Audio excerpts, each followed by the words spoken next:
Hola, ¿qué tal? Buenas noches, bienvenidos a esta nueva sesión de webinars de la rama estudiantil de la IEEE del SIC, el Centro de Investigación en Computación del IPN. ¿Podrían confirmarme si se escucha mi voz? Y bueno, si Yoxan también pudiera hacer una prueba para checarlo.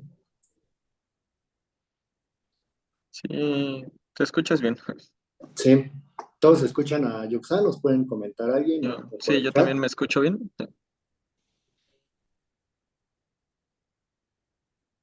Ok, perfecto. Bueno, pues, bienvenidos una vez más.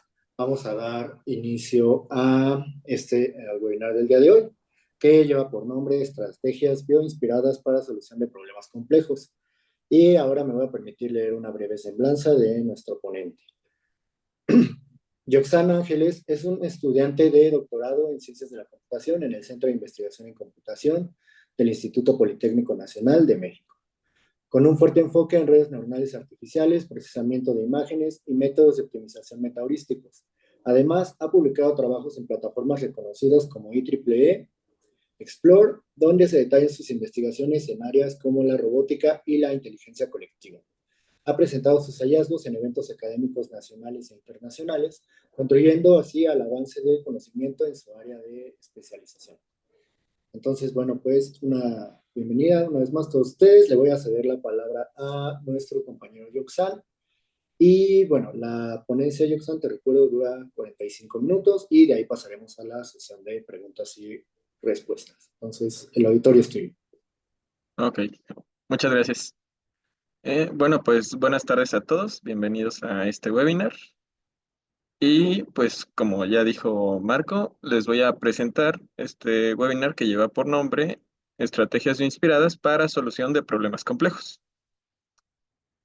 Primero, bueno, ya me hicieron un favor de hablar una pequeña semblanza, pero les recuerdo, mi nombre es Yoxan Ángeles García, soy estudiante de doctorado en Ciencias de la Computación en el Centro de Investigación en Computación y mi enfoque principal son redes neuronales artificiales, optimización y la robótica.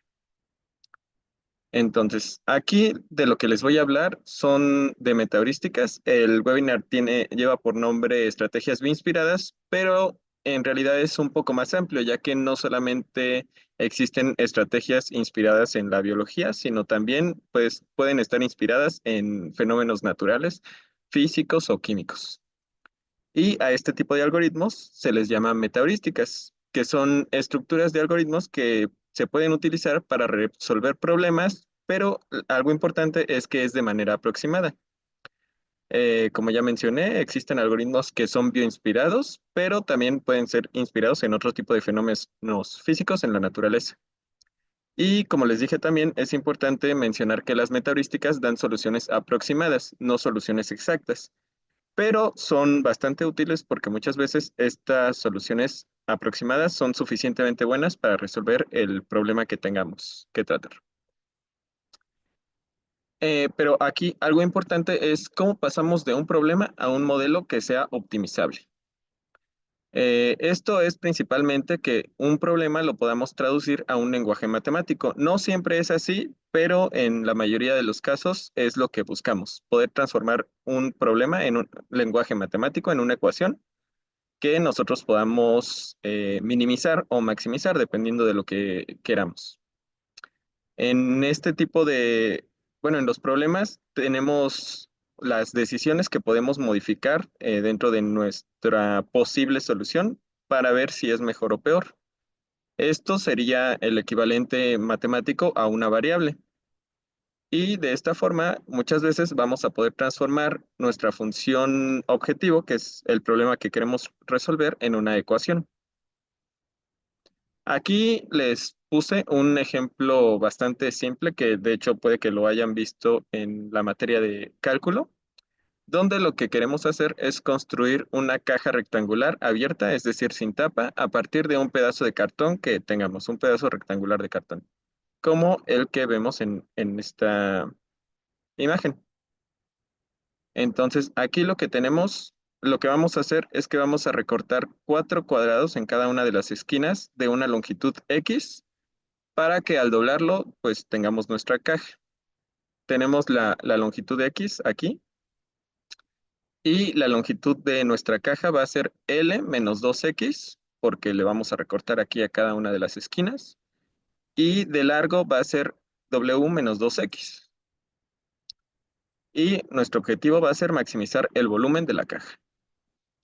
Entonces, aquí ya tenemos nuestra caja armada, digamos, con las medidas que yo les dije. Podemos calcular el volumen con la fórmula de área de la base por altura. El área de la base se calcula, como es un rectángulo, pues nada más es la multiplicación de la base por el ancho y por la altura X, que es la que tenemos aquí, considerando las restricciones de que pues no puede haber distancias negativas. Entonces, tanto X como L menos 2X y W menos 2X tienen que ser mayores a cero. Si nosotros graficamos esto en función de X, tendríamos algo como lo que vemos aquí, dándole, bueno, para esta gráfica yo L le puse 7 y W le puse 5.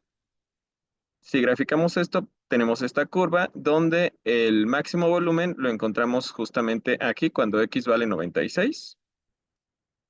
Y esto se puede resolver por medio de metaheurísticas, pero pues como les dije, a lo mejor esto lo vieron en la clase de cálculo, esto se puede calcular con una derivada y ya. Entonces podría parecer que si este tipo de problemas se resuelven con cálculo y nos da la solución exacta, no necesitaríamos las metaheurísticas. Sin embargo, existen otros problemas que son más difíciles de modelar matemáticamente. Por ejemplo, un problema muy común tanto en investigación como en la práctica es de One Dimensional Cutting Stock. Básicamente, este tipo de problema consiste en que se tienen piezas grandes que podemos, o sea, ya pueden ser hojas, barras o lo que sea, que podemos recortarlas para obtener piezas más pequeñas. Y lo que se busca siempre es minimizar el desperdicio, es decir, que a la hora de cortar, nosotros ese pedazo que no utilizamos, pues sea el menor posible. Un ejemplo sería este que tenemos aquí, donde dice que una empresa tiene cantidades suficientes de barras de acero de 12 metros y dicha empresa se dedica a vender barras más pequeñas de los distintos clientes.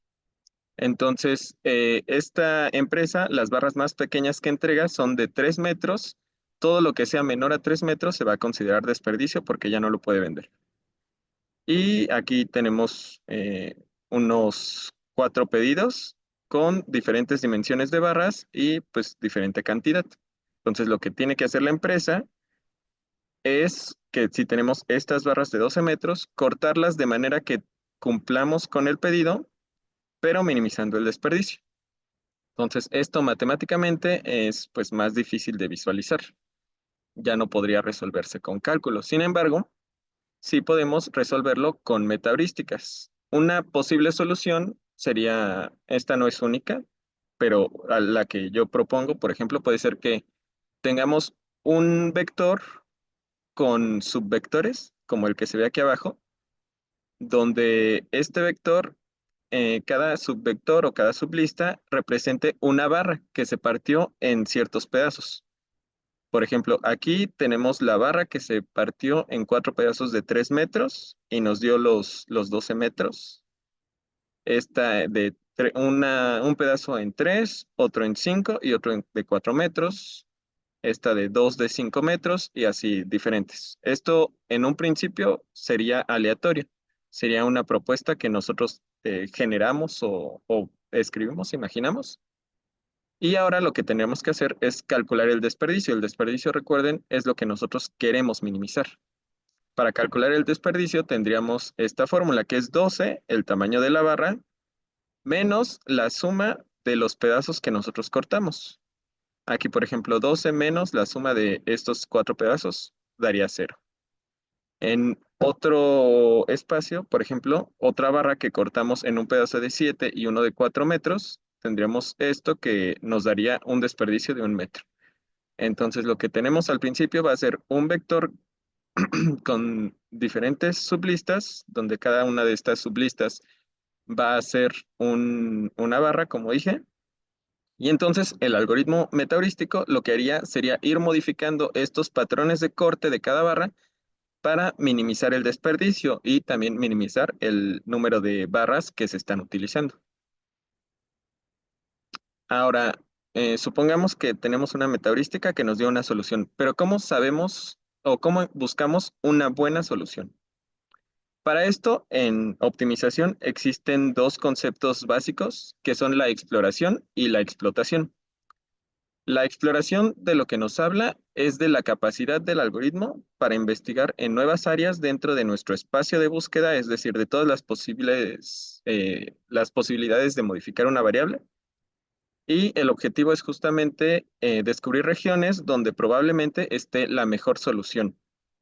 Por otro lado, la explotación de lo que nos habla es de que ya que estamos en un área pequeña, por así decirlo, refinar la solución, es decir, buscar lo que sería dentro de la vecindad, es decir, soluciones un poco diferentes a la que tenemos, para ir mejorando lo que nosotros queremos optimizar.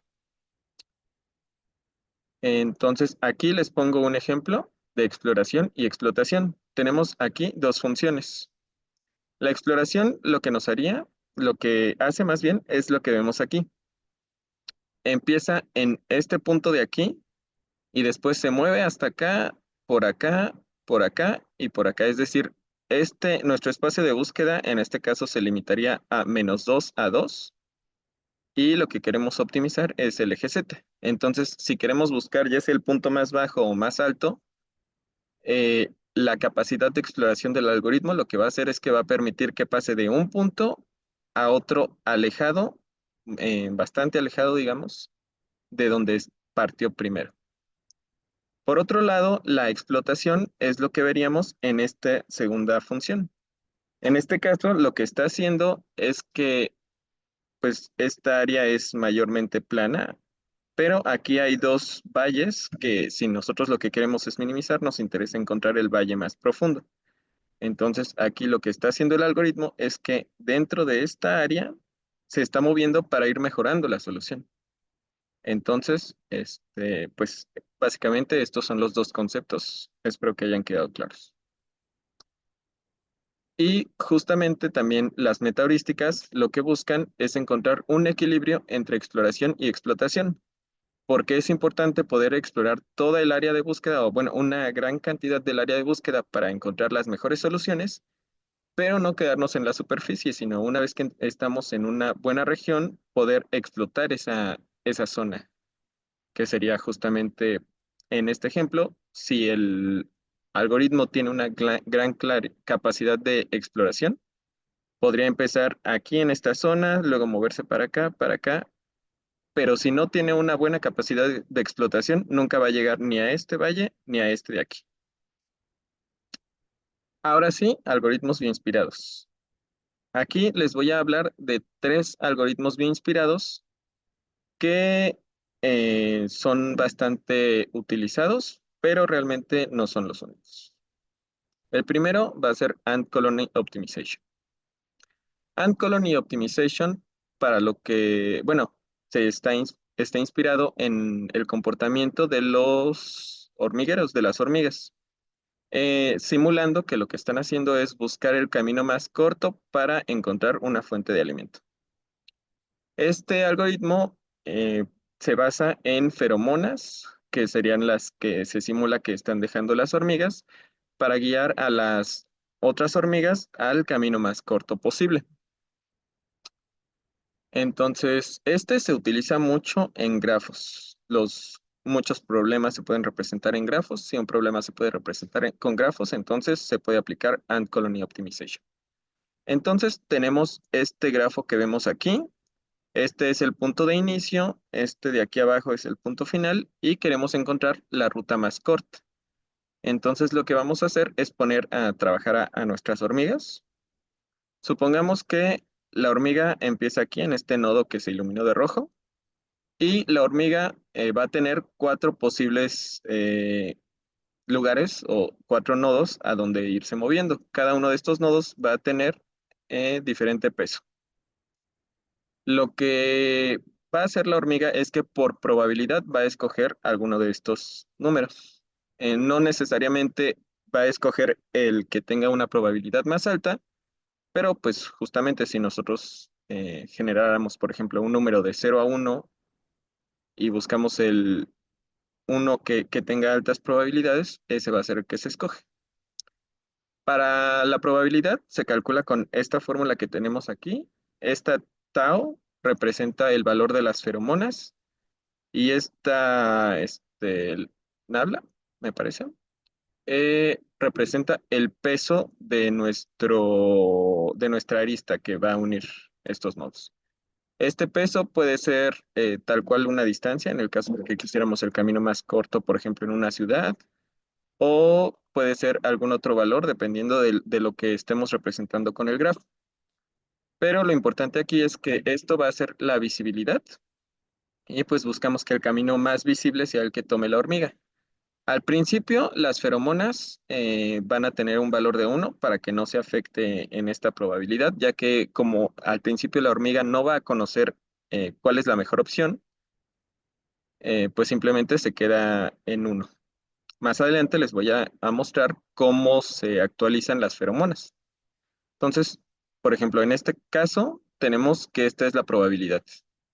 Vemos que el que tiene un valor de 12 es el que, si queremos encontrar el camino más corto, va a ser el que tiene la probabilidad más alta, pero como pues esto justamente es un proceso estocástico, es decir, al azar, no necesariamente se va a escoger el camino más corto. Y de hecho, justamente aquí yo estoy simulando que escogió el nodo 3, no el 4, que sería el que tiene la mayor probabilidad. Una vez que la hormiga está en el nuevo nodo, otra vez ve todas las posibles opciones que tiene para moverse. Tiene otros 4 nodos que vemos aquí. Y aquí marqué en azul el camino que ya recorre. Otra vez se calcula la probabilidad de cada nodo y se escoge uno. En este caso ahora escogió el camino 3. Ahora ya está aquí a punto de terminar. Tiene 3 nodos para escoger y supongamos que escogió justo el que la lleva al nodo final. Aquí calculamos el valor total del recorrido. Supongamos que fue 78. Entonces ya sabemos que si la siguiente hormiga tomara el mismo camino, le daría un valor de 78. Lo que hay que ver es si se puede mejorar esto. Entonces ahora vamos a poner una segunda hormiga y de hecho un número n de hormigas. Normalmente se trata de que sean varias hormigas las que recorran el grafo, entonces no sé, unas 50, 100 o más. La siguiente hormiga va a empezar desde el nodo inicial y todavía no va a considerar las feromonas que dejó la hormiga anterior. Entonces va a empezar igual que la primera hormiga, en blanco, digamos. Y así con las n hormigas siguientes que caminen. Una vez que terminaron las n hormigas, vamos a considerar que ya pasó una sola época. Aquí les pinté en azul los diferentes caminos que tomaron las diferentes hormigas. Y ahora sí que ya terminó la primera época, actualizamos las feromonas. Le, el valor de estas aristas ya no va a ser de 1, sino va a ser más alto en función de cuál fue el camino más corto. El camino más corto va a ser el que tenga mayor cantidad de feromonas para que sea el camino que sea más probable que tomen las siguientes hormigas. Entonces, este proceso, otra vez, supongamos 10 hormigas, van a escoger otra vez desde el principio, pero estos dos van a tener mayor probabilidad de escogerse, aunque no necesariamente siempre se van a escoger. Y de esta forma, después de varias iteraciones, se va a marcar un camino con muchos más feromonas que el resto de los caminos. Y entonces ahora sí podríamos decir que este camino es el que las hormigas encontraron como la ruta más óptima. No necesariamente globalmente óptima, es decir, que no se pudiera mejorar, porque como les dije anteriormente, las metaheurísticas garantizan soluciones óptimas, pero no la mejor. Entonces, básicamente así es como funciona el algoritmo de las hormigas. Este algoritmo es efectivo cuando se quiere encontrar la combinación. Por ejemplo, la ruta más corta es la combinación de distintas rutas que nos da del punto de inicio al final. pero también se puede utilizar una combinación de secuencias en otro tipo de juegos. Por ejemplo, la primera sería la más obvia, digamos, sería optimización de rutas de entrega. Si se tiene que recorrer diferentes puntos en la ciudad, por ejemplo, ¿cuál es la ruta más corta para recorrer todos estos puntos? También en transmisión de datos, si por ejemplo se quiere en telecomunicaciones crear una red de cableado, esto nos podría ayudar a ver cuál es la mejor forma de cablear distintos nodos para encontrar, minimizar el cableado y pues que se cumpla la transmisión de datos. Otro sería, por ejemplo, como el ejemplo que les mostré de las barras que se tienen que cortar. También en este algoritmo nos puede servir para esto. O una aplicación que a mí me parece más interesante sería la optimización de estrategias de juego. Por ejemplo, yo hice un trabajo sobre cómo se puede jugar gato y ajedrez con este algoritmo. Ahí por si después lo quieren buscar. El segundo algoritmo del que les voy a hablar es Artificial Bee Colony. En este caso, este algoritmo emula el comportamiento de las abejas en la búsqueda de comida. Y este divide las abejas en tres roles distintos: las abejas empleadas, las observadoras y las exploradores. Este se divide en 5 pasos, que bueno, realmente serían 4. Primero se inicializan, se mueven las abejas empleadas, después las abejas observadoras seleccionan fuentes de alimentos y por último las abejas exploradoras buscan nuevas fuentes de alimento. Y pues se va a repetir este proceso, al igual que con las hormigas, este proceso se va a repetir por n épocas. Entonces, el primer paso es la inicialización. En este caso, se generan aleatoriamente soluciones que no sabemos qué tan buenas son, simplemente al principio se van a generar. Después calculamos el fitness, como normalmente se llama, que es la calidad de la solución. Cuando nosotros queremos minimizar, entre menor sea el valor de fitness, pues va a ser mejor. Y este fitness normalmente es una función, por ejemplo, y igual a f de x, donde pues en este caso sería la función y igual a x cuadrada, pero pueden ser funciones mucho más complejas. Y aquí podemos ver cada uno de estos puntos es una abeja.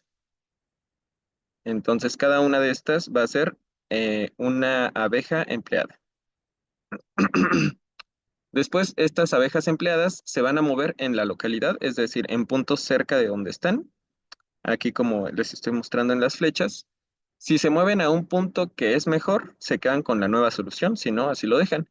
Y este movimiento se hace con esta ecuación que vemos aquí, donde B va a ser la solución vecina, es igual a la solución actual, más phi por la diferencia entre eh, la abeja que tenemos y una abeja que esté cercana. Bueno, una abeja aleatoria, por ejemplo, esta se comunica con esta y se va a mover en la dirección en la que estaba con un factor de phi, donde este va a ser un valor entre -1 y 1. Como les dije, si es una mejor solución, la toman, si no, se quedan con la que estaba. El segundo paso son la selección de las abejas observadoras. Estas abejas observadoras lo que van a hacer es que van a ver todas las soluciones y también, como en el de las hormigas, le van a asignar una probabilidad a cada una de estas soluciones, donde la que tenga un fitness más bajo, en el caso de que queramos minimizar, va a ser la que sea más probable de escogerse. Aquí yo, por ejemplo, les mostré las mejores soluciones, que serían las que tienen la mayor probabilidad de ser escogidas, pero cualquiera, incluso esta que es la más alta, puede escogerse. Entonces, estas abejas observadoras lo que van a hacer es que van a seleccionar las que tengan la mayor probabilidad de mejorar y van a hacer algo similar a lo que vimos anteriormente, van a escoger una solución vecina. En este caso, igual van a escoger otra abeja con la que se van a comunicar, van a hacer la resta para calcular la dirección y se va a multiplicar otra vez por phi. Esto nos ayuda a que las mejores soluciones mejoren todavía más. Por último, tenemos a las abejas exploradoras. Las abejas exploradoras lo que hacen es que si una fuente de alimento no mejora después de cierto número de iteraciones, es que es una mala fuente y hay que buscar otra. Entonces van a moverse por todo el espacio de búsqueda para encontrar una nueva solución que sea, pues se espera que mejor que la que abandonaron. Aquí por eso les puse una flecha de que, por ejemplo, si estaba hasta acá, se va para allá a buscar otra solución. Y por último, la convergencia es que después de cierto número de iteraciones, que pues van a ser, no sé, 50, 100 iteraciones, todas las abejas van a converger a la mejor fuente de alimento, que es aquí estos puntos rojos, sería que ya todas las abejas están aquí. Ahora, uno de los algoritmos más populares y más utilizados es el algoritmo genético. Este se inspira en la evolución genética de las especies, modelando los cromosomas del ADN para pues, mejorar la especie. Este utiliza diferentes operadores, como son la selección, la cruza y la mutación. Y nuevamente se divide en diferentes pasos, que son la inicialización, la selección de los mejores candidatos, reproducción, mutación, reemplazo, y se tiene que repetir este proceso por muchas épocas. En este caso, el algoritmo genético lo que hace es que va a modelar como cromosomas las soluciones. Una forma típica, pero no única, de modelar los cromosomas son con números binarios, donde este número binario puede representar pues un número real. Entonces se genera una población de cromosomas, aquí tenemos 5 cromosomas distintos, y se evalúa la calidad de, nuevamente, el fitness de cada uno de estos cromosomas, que serían los agentes. Después se van a seleccionar los mejores individuos. Esto se hace con bueno, hay varios seleccionadores, pero hay dos que son los más utilizados. Una es la selección por ruleta o por torneo. Esto es justamente para que los más aptos sean los que tengan mayor probabilidad de pasar sus genes a la próxima generación. La selección por ruleta es que imaginemos que tenemos aquí una ruleta donde cada uno de estos colores es cada uno de los cromosomas que tenemos. El cromosoma con, bueno, los cromosomas con mejores fitness van a tener mayor probabilidad de ser seleccionados. Aquí, por ejemplo, una forma de verlo sería que lanzáramos un dardo a una posición aleatoria de la ruleta. Los que tengan mayor probabilidad de ser escogidos, pues sería, por ejemplo, este que es el que tiene el mejor fitness, y este que es el que tiene el peor fitness, pues va a ser escogido menos veces. Sí puede ser escogido, pero no va a pasar tantas veces como los otros. Otra forma sería la selección por torneo, donde en este caso se acomodan en pares todos nuestros candidatos de cromosomas y se pone a competir. El que tenga el mejor fitness va a ser el que quede como padre y el otro, pues no. Esto lo que nos garantiza es que el mejor siempre va a ser escogido porque pues nunca va a haber otro que le gane, y el peor siempre se va a eliminar porque nunca va a ganarle a nadie porque pues, justamente es el peor. Entonces, una vez que estos serían los más aptos, los que van a poder reproducirse. Ahora, ¿cómo se reproducen? En este caso, lo que se hace es la cruza por división. Tenemos a estos dos padres que fueron los que, bueno, unos de los que se escogieron. Entonces, lo que se va a hacer es que se va a partir en dos el cromosoma. No tiene que partirse a la mitad, puede ser en cualquier punto. Y supongamos que este es el padre y esta es la madre. Eh, el hijo va a tener un pedazo del gen del padre y el resto de la madre. Y el segundo hijo va a tener la mayor parte del gen de la madre y el resto del padre. Entonces, de esta forma es como se están mezclando para producir a los hijos. El siguiente paso es la mutación. La mutación lo que hace es que podemos decir, este es el cromosoma y cada una de las celdas es un gen. La mutación va a alterar uno de estos genes o puede ser varios, dependiendo de qué tan alta queramos que sea la mutación. Bueno, la probabilidad de mutación.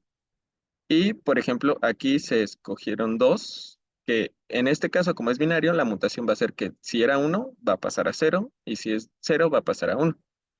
La mutación se hace para tener variabilidad genética, es decir, que las soluciones siempre sean, o en la mayoría de los casos sean diferentes y no converja muy rápido a un valor que pudiera no ser el mejor que podamos obtener. Por último, tenemos el reemplazo, donde los hijos van a reemplazar a los padres o a los menos aptos. Por ejemplo, si tenemos esta población inicial, estos dos son los menos aptos y van a ser reemplazados por los hijos de los más aptos.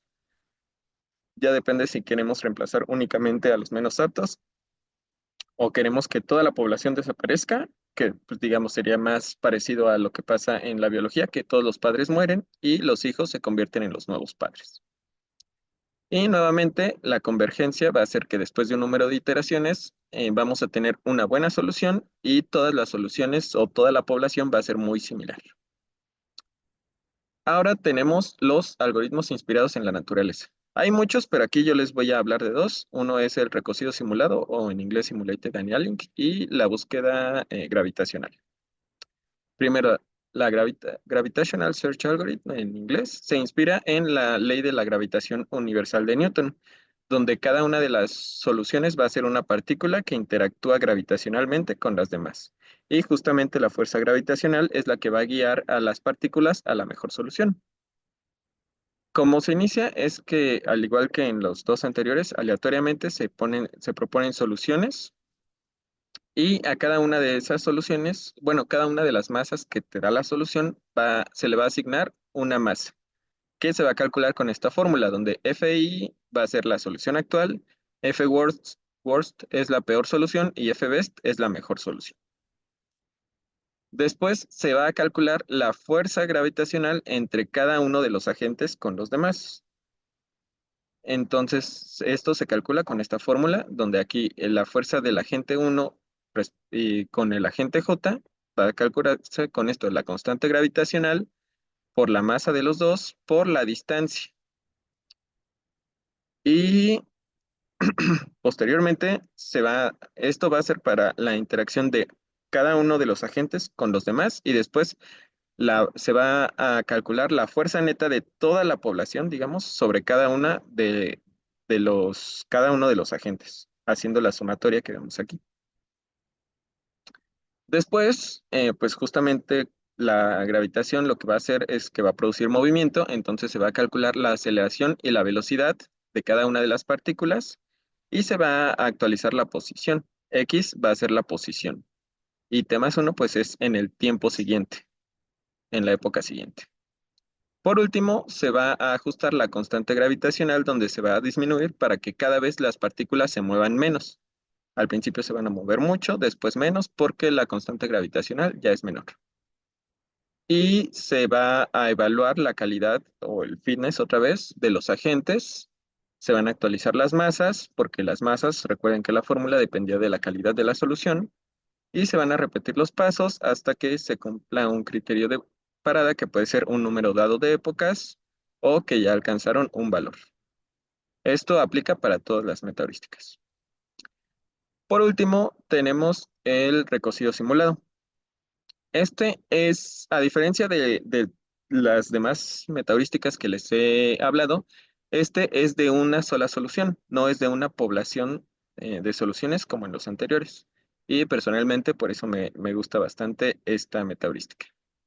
Esta se basa en el proceso de recocido de metales, donde al principio se calienta el metal y eso provoca que las moléculas tengan más energía y se muevan mucho y después se va a dejar enfriar lentamente el metal y las moléculas van a llegar a un estado de mínima energía donde ya no se van a mover tanto.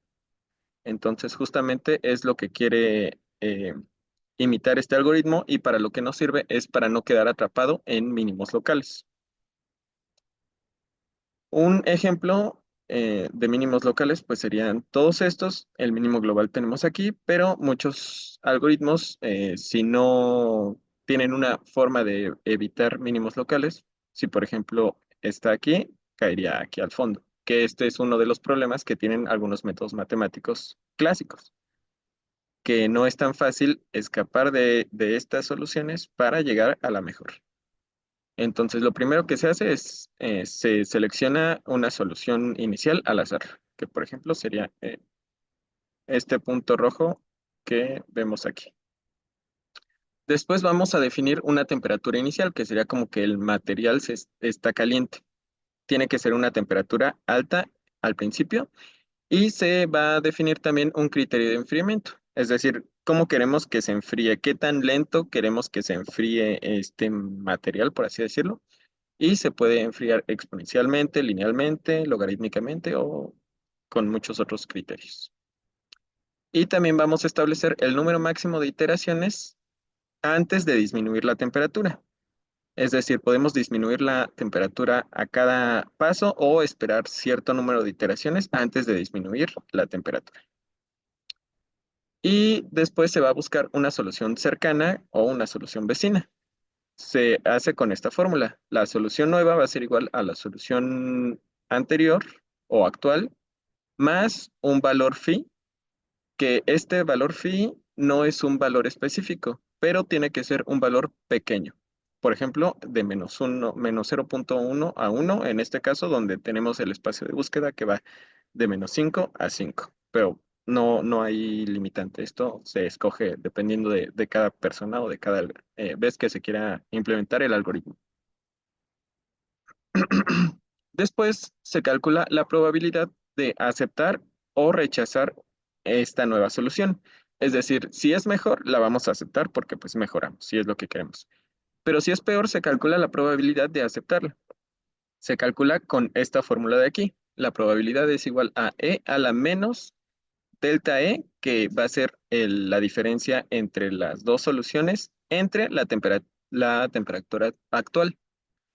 Al principio, este valor de t va a ser grande y entonces esto va a provocar que esta p nos dé muy cercana a una, es decir, que la probabilidad de aceptar una peor solución sea muy alta. Pero conforme se va enfriando, esta t va a ser más pequeña, este valor va a ser más cercano a cero, lo que indica que la probabilidad de aceptar una nueva solución va a ser más baja. Y como dije, la temperatura se puede disminuir con diferentes métodos. Dos de los más clásicos es el enfriamiento exponencial, que sería multiplicar la T por un valor alfa, donde alfa es un valor menor a 1, pero cercano, por ejemplo 0,9, o linealmente, que sería T menos alfa. En este caso, alfa pues igual va a ser un valor pequeño para que se vaya descendiendo linealmente la temperatura. Este proceso lo vamos a repetir hasta que alcancemos un número máximo de iteraciones o algún otro criterio de convergencia. Y aquí les puse dos ejemplos de cómo se comportan los dos algoritmos, que sería el de las abejas y el de búsqueda gravitacional, para encontrar la mejor solución. El primero que vemos aquí es el de las abejas. Podemos ver cómo aquí las abejas se están moviendo, pero alcanzan aquí este valor de aquí. Sin embargo, hay otras abejas que se quedan por ahí volando, buscando otras soluciones. Y aquí tenemos el de búsqueda gravitacional.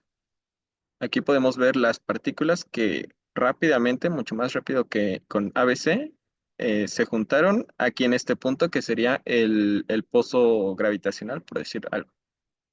Lo que nos indica que pareciera que GSA tiene mayor capacidad de explotación que ABC. Y aquí lo tengo con otro ejercicio donde aquí pues pareciera que es más importante la exploración que la explotación.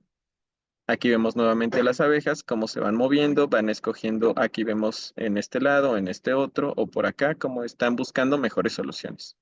Y se están moviendo en todo el espacio de búsqueda. Utilizando búsqueda gravitacional, aquí vemos cómo nuevamente convergen mucho más rápido todas las partículas y aquí de hecho pues ya no se puede ver, pero quedaron en un valle por aquí abajo. Entonces podemos ver que entre estos dos tiene mayor capacidad de exploración ABC que GSA.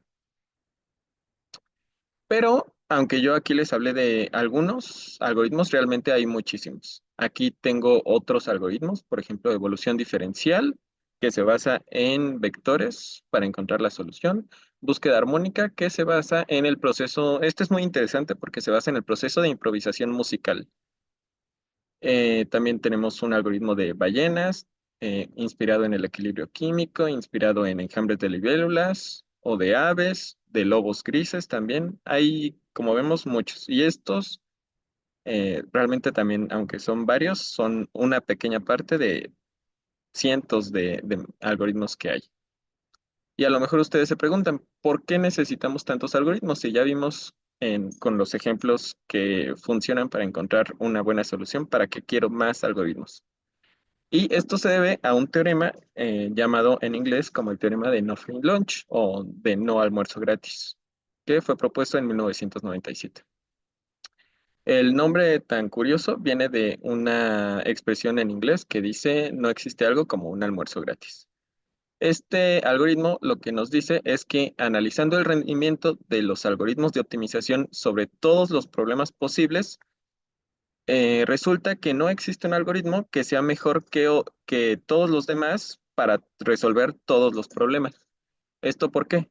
Porque si un algoritmo tiene un buen desempeño para un cierto tipo de problema, por ejemplo, uno que requiera de una explotación grande, no va a funcionar bien cuando el problema requiere que se explore más de lo que se explota. Es decir, cuando un algoritmo es bueno para algo, va a ser malo para otra cosa. Entonces, es por eso que se siguen actualmente desarrollando nuevas metaheurísticas, ya que existen problemas donde se puede desarrollar una metaheurística que sea mejor que todos los anteriores. Aunque en otros problemas vaya a ser peor, por lo menos para un problema en específico que tengamos, esa metaheurística nos va a servir. Y por eso es que cada año se desarrollan nuevas metaheurísticas.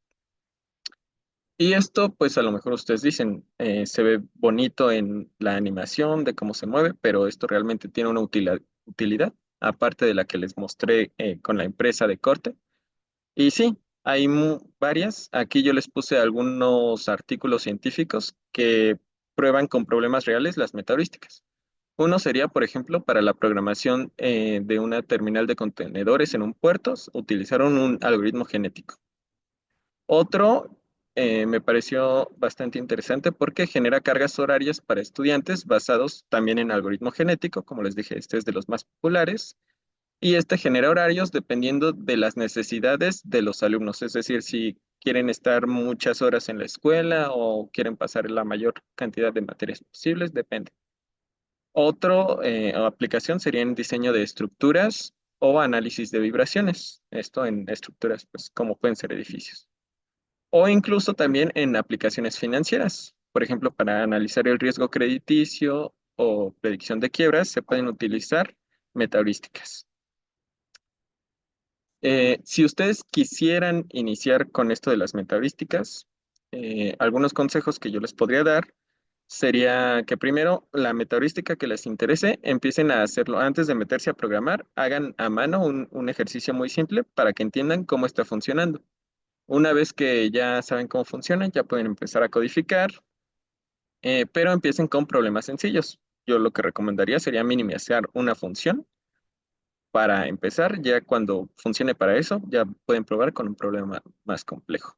Y otra cosa es que también no se casen con una sola metaheurística. Si ven que funciona, prueben con otra que tal vez les funcione mejor. Como dije, el No Free Lunch Theorem lo que nos dice es justamente que a lo mejor hay una metaheurística que funciona mejor, puede que no. Y ya que entiendan cómo funciona el algoritmo, ya pueden buscar librerías, ya que pues existen librerías en Python, por ejemplo, para implementar algunos algoritmos. No funcionan a lo mejor para su problema, pero puede que sí les ayude. Aunque lo importante va a ser entender primero. Y como conclusión, ¿qué es lo que yo espero que se lleven de este webinar? Es que, bueno, ya conozcan las metaheurísticas y sepan que nos permiten abordar problemas que con métodos clásicos parecían irresolubles, ya que, pues justamente estas metaheurísticas tienen bastante flexibilidad y nos pueden ayudar. Ya que algo que pues, a mí me parece como bastante inspirador es que con las metaheurísticas el límite no está en la dificultad del problema. Nosotros podemos tener un problema muy, muy difícil, pero no importa si es muy difícil o no tan difícil, sino aquí la cuestión está en que nosotros podamos imaginar cómo podemos adaptar una metaheurística o incluso crear nuestra propia metaheurística para encontrar la solución a nuestro problema. Y eso es, yo creo que lo más importante de las metaheurísticas. Si les interesa estudiar más sobre metaheurísticas, hay aquí dos libros que yo recomendaría. El primero es Metaheuristics from Design to Implementation. El primer capítulo está libre en Google, después de eso pues ya se tendría que comprar. Otro es Essentials of Metaheuristics. Este sí está gratis en PDF. Aquí está el link por si ustedes lo quieren buscar. O algo pues más simple sería buscar videos en YouTube sobre metaheurísticas. Hay muchos videos. Aquí yo les puse un ejemplo de un webinar, de hecho. Pero pues hay muchos ejemplos. Yo de hecho mi primer acercamiento fue gracias a YouTube. Y pues por mi parte eso sería todo. Si tienen alguna pregunta me la pueden hacer aquí o también les dejo mi correo. Y muchas gracias. Buenas. Eh, ¿Se puede hablar? Sí, Sí, adelante, Jesús. Bueno, y mi nombre es Jesús David Hernández Borges, soy estudiante de Ingeniería de Sistemas en el instituto, en la Universidad Simón Bolívar, y tengo varias preguntas. ¿La metaheurística nos podría servir en varios aspectos de la vida o solamente tendríamos que elegir el aspecto al cual nosotros tendríamos que emplearlo? Mi segunda pregunta es, esto no solamente se puede hacer en Python, sino en Java, ¿cierto? O en otros lenguajes de programación. Y como mi tercera pregunta, la metaheurística en qué se puede emplear bajo mi programa que es Ingeniería en Sistemas y ayudar a mi institución educativa. Muchísimas gracias. eh, gracias por tus preguntas. Primero voy a responder la más sencilla, que sí, las metaheurísticas se pueden implementar en cualquier lenguaje de programación, Python, C, Java. Sí, realmente pues es un programa en el que se puede hacer bueno, o sea, se puede codificar en cualquier lenguaje que sea de tu preferencia. Y las metaheurísticas se pueden aplicar básicamente en cualquier problema que tú puedas mejorar. O sea, por ejemplo, ya sea minimizar la distancia o predecir, por ejemplo, minimizar el error a la hora de predecir, por ejemplo, aproximar una función que te puede funcionar para análisis financiero. Realmente cualquier tipo de problema que tú puedas calcular si mejoraste o no, puedes implementar la metaheurística. Básicamente lo que decía justamente en la conclusión es esto, que si tú no importa la dificultad del problema, siempre y cuando tú puedas calcular si mejoraste o no, vas a poder implementar la metaheurística. No sé si eso respondió tu pregunta. Sí, muchísimas gracias. Y una pregunta más, la, ¿cómo yo puedo implementar esto? ¿Podrías acercarte más al micrófono? Casi no Ah, se escucha. perdón. A mí me gustaría aprender sobre la metaheurística y tengo una duda más. Si ¿cómo puedo yo aprender a utilizar esto bajo mi vida, la metaheurística? Si se puede implementar, claro. Sí, bueno, es que ahí es un poco ambiguo bajo la vida, pues depende específicamente del problema. Em, pero te digo, o sea, si tú puedes modelar el problema que quieres resolver y calcular si mejoraste con una solución o con otra, entonces puedes implementar la metaheurística para seguir mejorando. Mm, ok, gracias. Que tenga una excelente noche. Igualmente, gracias. No sé si tengan más preguntas.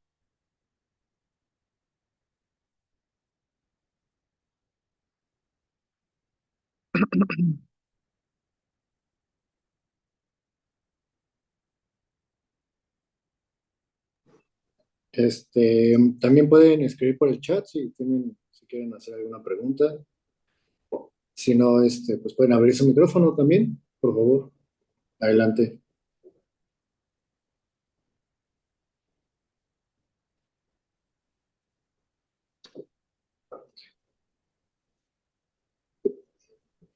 Bueno, Yexan, yo sí tengo una pregunta que me gustaría hacerte.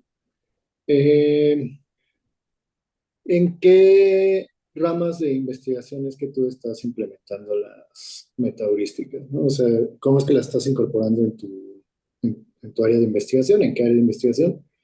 Y pues si nos puedes platicar, pues más o menos qué hallazgos has encontrado al respecto. Sí, gracias. En mi caso, estoy utilizando las metaheurísticas para el entrenamiento de redes neuronales artificiales, que no sé si conozcan lo que es, pero pues básicamente es ahorita lo que está de moda, digamos. Las redes neuronales se pueden utilizar en diferentes aplicaciones.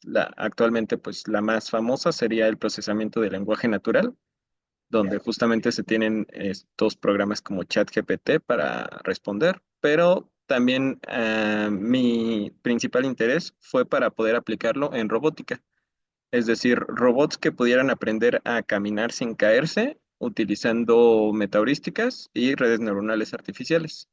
Esto puede implementarse en línea, es decir, que el robot mientras se mueva siga aprendiendo y pues eso es mi principal línea de investigación, pero también se puede utilizar para que las redes neuronales aprendan de otra forma, para otros problemas, como puede ser, por ejemplo, detección de algunas enfermedades. Si se tienen datos médicos, se pueden entrenar las redes neuronales para que predigan si una persona está enferma o no. Y este entrenamiento, justamente hay métodos clásicos basados en descenso de gradiente, es lo más clásico, pero las metaheurísticas en muchas ocasiones, bajo ciertos aspectos, pueden ser mejores. Entonces también eso es lo que estoy haciendo ahorita.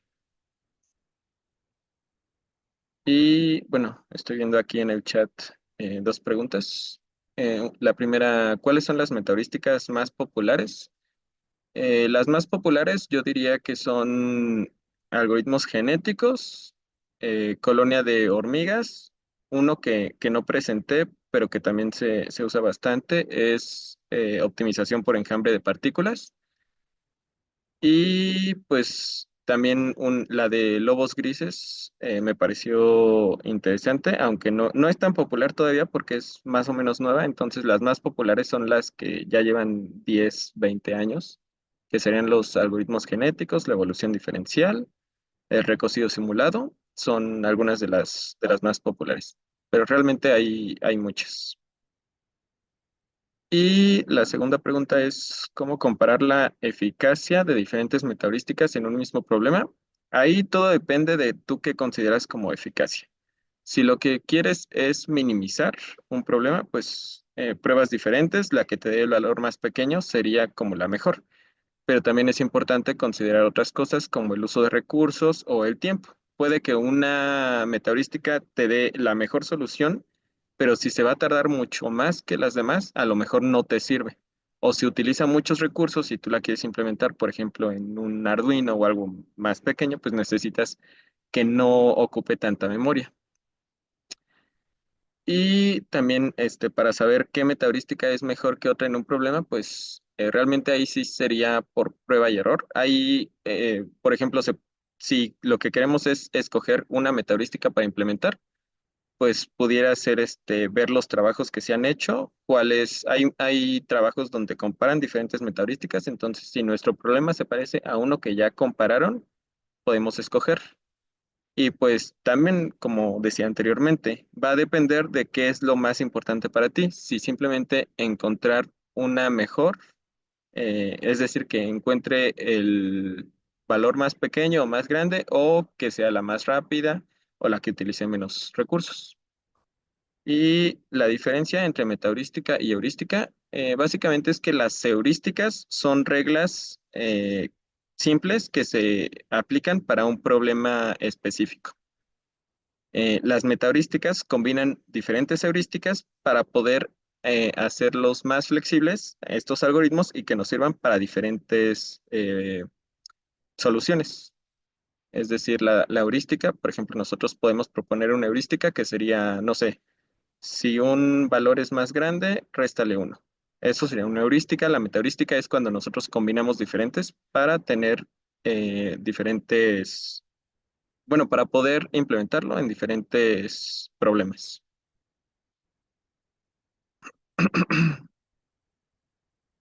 Y bueno, Marco, están preguntando que si va a quedar disponible la grabación. Y muchas gracias.